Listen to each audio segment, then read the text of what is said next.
In front of me is Motorola Razr 60 Ultra, and today I would like to show you how you can open apps in split screen view.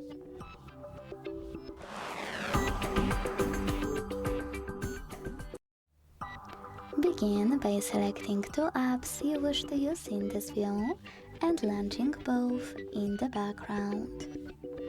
When you're ready, access background apps and decide which one you wish to use on the top half of your screen. Click on the icon of it, select split screen and click on a second app. As you can see now, I can use both at once. To go back from this mode, you can drag one of your apps all the way up or all the way down, then tap on home button, or go into background apps again and swipe both.